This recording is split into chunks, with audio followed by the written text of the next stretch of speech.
Welcome to my channel. This is Two Tone Football, a podcast channel for Dallas Cowboys content. Hope you guys are having a great day out there. Hope y'all are safe, wearing face masks, washing your hands, sanitizing. Hope y'all enjoying the day, doing good. I hope so. In today's video, we're going to be talking about Mike McCarthy and the impact he has, or we're hoping that he's going to have, on the Dallas Cowboys.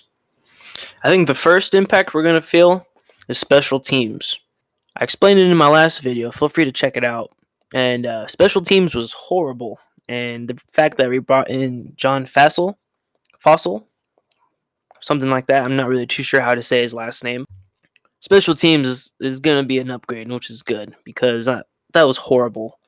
Greg Zierlein, see what you and Kai Forbath can whip up together. Not only that, because Mike McCarthy brought in Mike Nolan, our new defensive coordinator, the New Orleans Saints old linebacker coach. So he's in here. He's a hybrid 4-3. Very interesting. But I think the biggest impact is going to be that defensive line of Jim Tomsula. With Rod Marinelli out, man, I think that's really going to allow that D-line to fully develop. And, Robert Quinn is gone, which is cool. I don't mind. I'm not tripping. I'm not tripping. Want to know why I'm not tripping? Because we have someone named Randy Gregory who's going to be reinstated soon. So not tripping. Alden Smith still has something to prove, but guys, he's on a quarter contract, man. We're literally paying this guy quarters here. It's a win-win on both sides with Alden Smith. And what's wrong if we get 5-6 sacks out of him? Shit. Even if we get 3 or 4, he's quarter money. Not only that, man, look at all these youngins we have on the team. There's multiple guys on this squadron, on that D-line. Gerald McCoy and Don Terry Poe are on there. They're more of the old-timers on that line. So I don't think that's going to hurt or develop our younger guys. Tristan Hill, everyone wants to just shit on Tristan Hill. Just wait, guys. Just give it a minute. It's okay. Tristan Hill, he had his off year. He wasn't starting because he didn't need to start, which is what people don't understand. But this is the year that D-line takes that next step. Given what D-Law had 5 sacks last season, that doesn't mean nothing.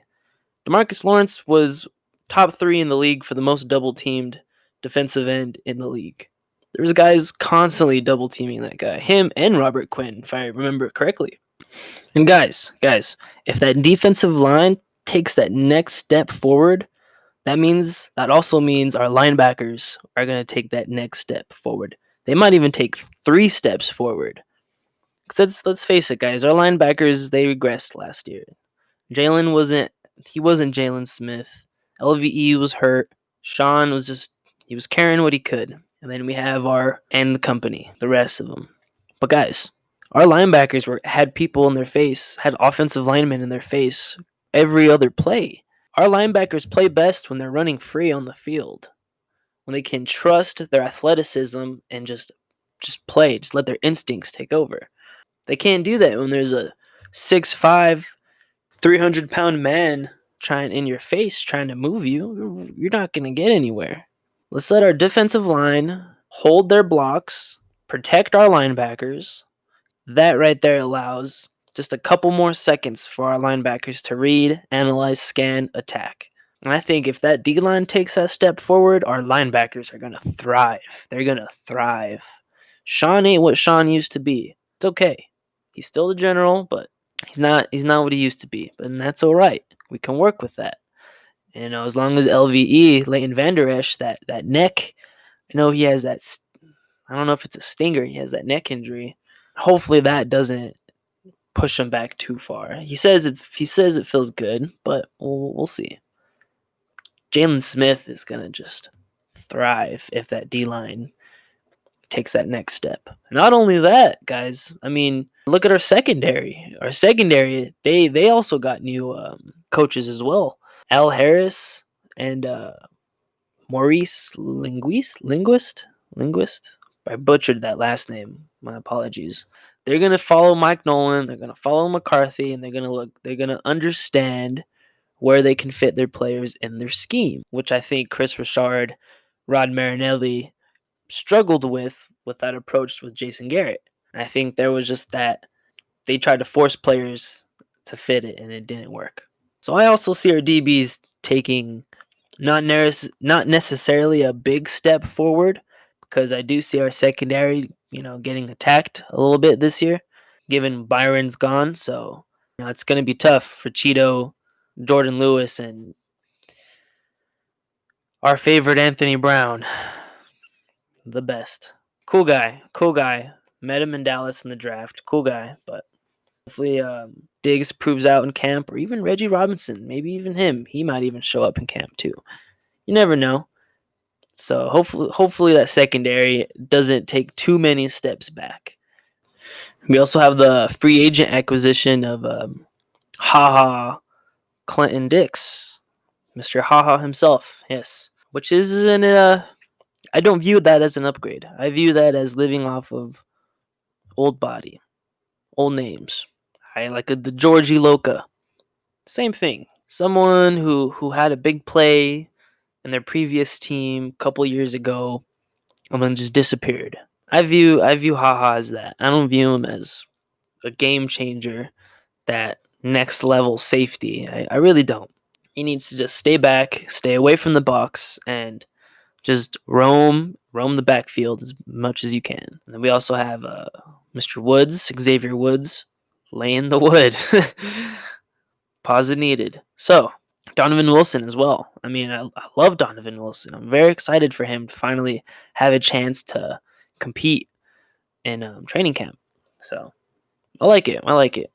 I do see our secondary being a weak spot for our defense, though, given there's not much experience and it's just a lot of just athleticism and not much knowledge of the game and understanding.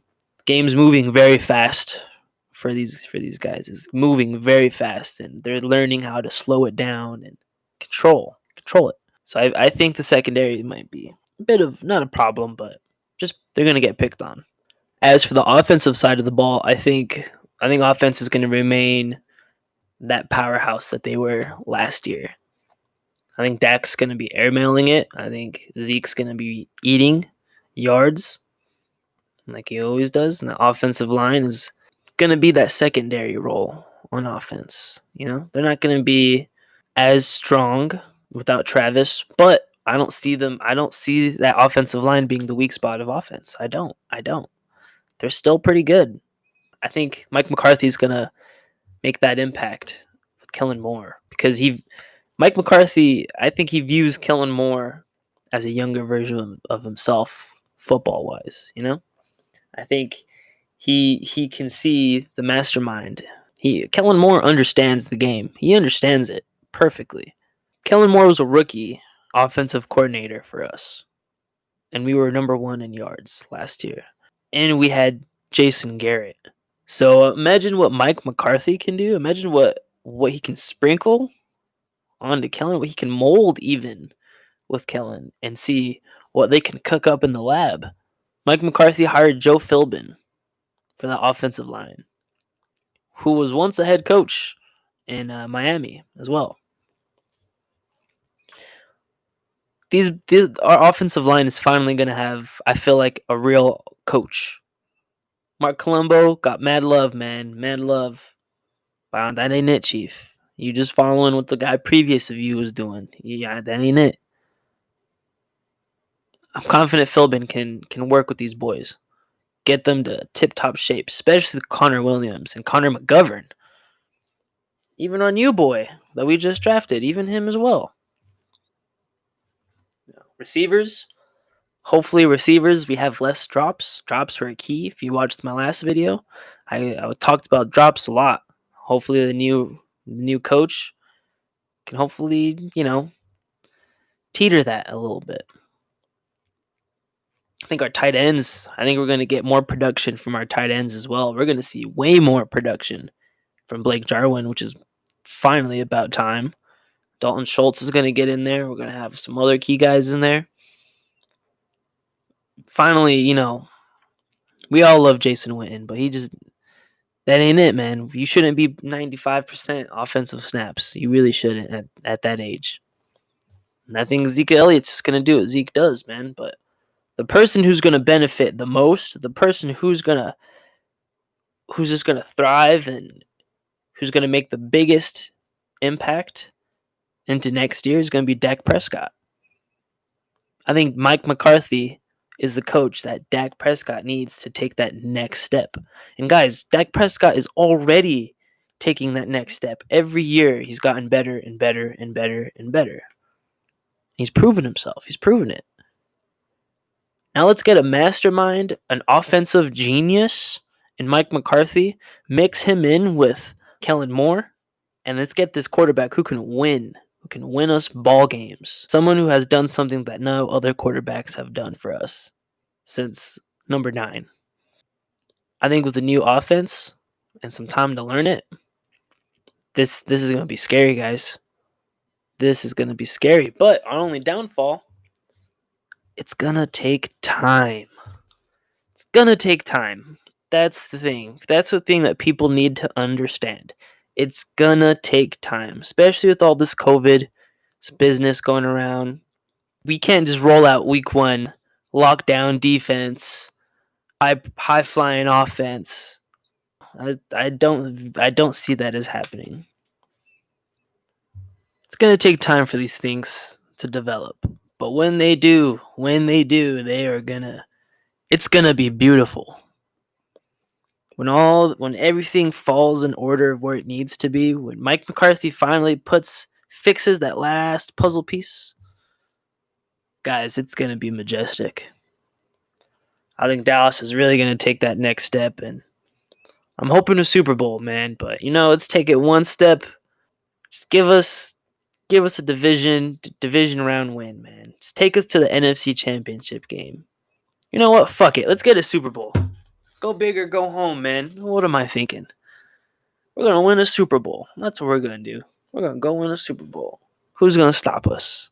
The Saints? The Bucks? Tom Brady and the Bucks? Come on, man. I probably sound like a delusional Cowboys fan right now to a lot of you guys, but you just can't have that loser mindset, guys. You can't have that loser mindset. Loser mentality, you already lost. That McCarthy hire was perfect because we don't need no Oklahoma State coaches coming in here. Ohio State. We don't need none of that, man. We don't need no so-and-so rookie coaches. We're fine. We're fine with Mike McCarthy because he knows a thing or two. He's seen a thing or two. Not only that, think about it, guys. I don't think Mike McCarthy has had a roster in his coaching tenure with this much talent all around the board. Because, guys, Dallas is a very talented team. There's talent almost at every position, but we just had Bozo McGee clapping it all away. Lethal claps. Wasting talent. And now here we are as Cowboy fans, scared to say, let's go win a Super Bowl. Scared to say, I don't know, we might win. Guys, we've been scarred for far too long by Garrett. Garrett's gone. He ain't gonna hurt us no more. Now let's hope for Mike McCarthy to lead us to the promised land and take us to where we need to go. I think he can. I think he's the man to do it. Now we need everybody to stay home, wash your hands, keep your family members off the streets, keep them inside. Because guys, we can't have football if there's COVID going on.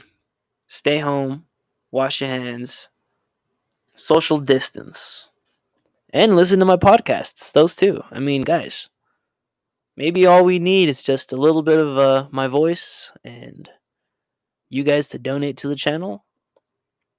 I think we might be all set, guys. Nah, I'm kidding, but on the reals though, y'all face masks, sanitize, wash. Y'all be careful. If y'all protesting, be careful out there. You never know what can happen. Watch your back. And last but not least, hit that notification bell, subscribe, and we'll see you guys on the next video. Take care. Thanks for listening, and I hope you guys enjoyed. Don't forget to leave your comments down below. Hit that subscribe button, and how about them Cowboys?